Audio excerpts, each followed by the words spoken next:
Yeah, I don't think you have any idea just how good you have it with your super soft memory foam mattress. I mean, it wasn't that long ago that mattresses were just duvets stuffed with straw, feather, horsehair, or Spanish moss. And those itchy options, well, they were considered a luxury back then that only the most wealthiest colonists could afford. Because regular folks like you and me, well, we'd sleep on wooden bed frames with woven mattresses and animal skins. Yeah, not too much better than sleeping on the cold hard floor, right? And not only that, but these natural options that people had to use were ripe for bed bugs, which if you've ever experienced bed bugs, you know how horrible that can be. I sometimes wonder what our forefathers would think of our modern day mattresses. You know, the ones with multiple layers of different memory foam densities and sleep tracking capabilities, plus heat and cooling features. I mean, what's next? We're gonna have beds that gently rock us to sleep? Because I guess extreme luxury just isn't enough for us modern humans. We gotta move beyond the extreme and move into the realm of the obscene, right? Now, don't get me wrong, I'm not a complete masochist. I don't enjoy pain or discomfort, and I'm not entirely opposed to some comforts and luxuries that this world offers. For example, I own a quality memory foam mattress, and I use indoor plumbing every day, and I take hot showers, and I wear warm clothes in the winter, and I drink ice water from a double insulated thermos, and I even wear shoes outside most of the time. But I am 100% opposed to taking these extreme comforts and luxuries for granted, which is so easy to do nowadays. And taking life's modern miracles for granted not only makes you completely selfish, spiteful, and entitled, but in tough times, it makes you feel weak and helpless and a victim to circumstance. And that, my friends, that's a fragile way to live.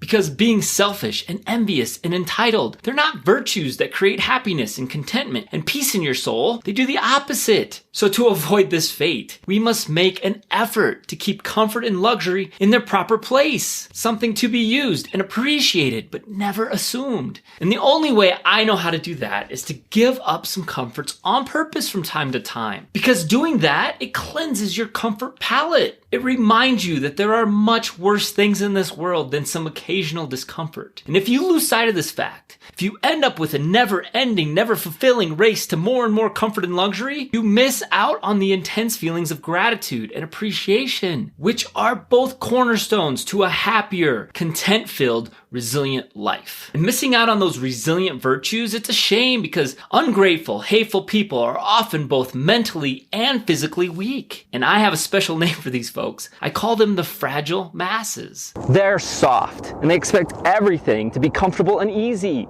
They want the world to cater to their every whim and want. And nowadays, this is a very easy trap to fall into. You can just get there by default by accepting the current culture and going with the easy flow. But does this easy path lead to lasting contentment?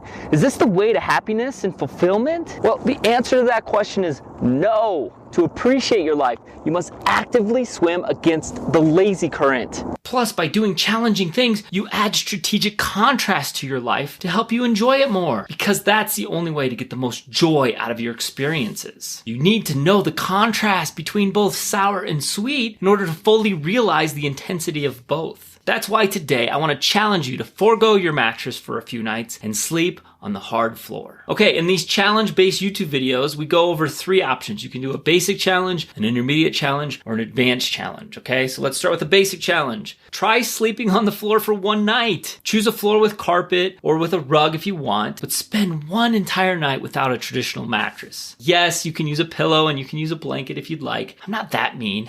Okay, next is an intermediate challenge. I want you to try sleeping on the floor for 3 nights in a row, because doing something uncomfortable once or even twice isn't really that hard, but doing it several times takes things to another level. But doing this for multiple nights, it'll pay off in even more appreciation later. It's called delayed gratification. It's powerful stuff. Okay, and finally, the advanced challenge. It's time to really start to appreciate that mattress of yours. I want you to sleep on the hard floor for an entire week. Will your back and hips be sore? Absolutely. Will your sleep be restful and filled with blissful dreams? Probably not. But when it's over, you'll have one of the most beautiful night sleeps that you've ever experienced. You'll sink into your soft, warm bed and you'll fall asleep with a blanket of deep gratitude. You'll experience the feelings of pure joy and know deep down in your soul that the money you invested in that mattress was well worth it.